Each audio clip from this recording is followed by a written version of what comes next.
Esta serenata virtual es para Mabel Torres de Gutiérrez, de parte de su hermana Verónica y toda su familia.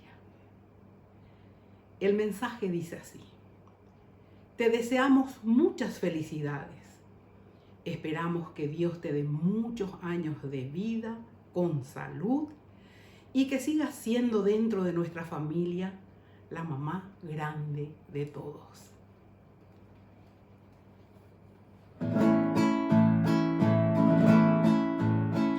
Evoco en la distancia tu luz de atardeceres, el mágico silencio que tanto idolatré,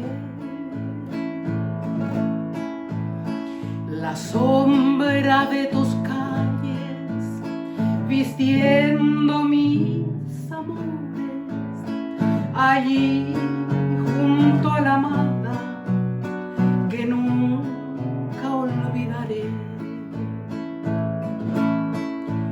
Yo no sé si aún estará esa esquina de mi barrio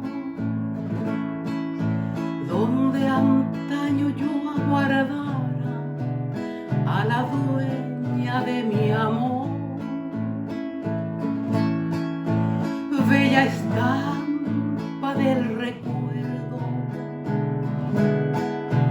perfumada de jazmines y encendida por el beso que al marchar le daba el sol.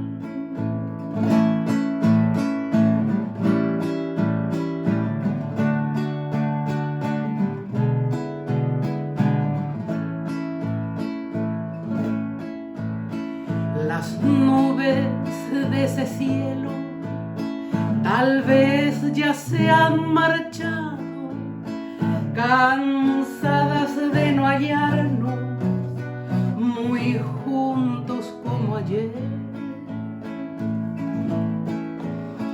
¿Y acaso si la brisa las trae aquí en mi cielo, me cuenten que no ha muerto en tu alma este querer?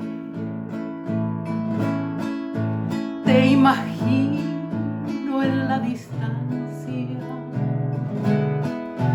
aguardando mi llegada,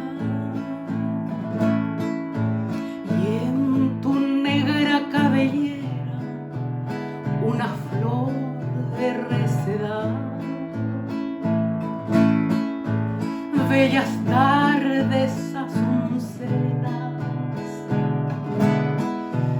yo presiento que han de oírme y en un cofre de silencio a mi novia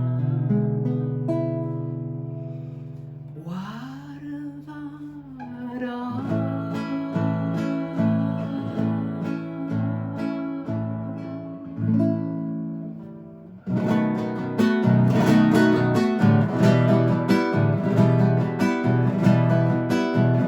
En este día mi canto llega envuelto en rosas para aromar tu cristalina bella existencia y desearte felicidad. Que tu sonrisa de encantos llena bañe de luces tu porvenir, y donde vaya tu almita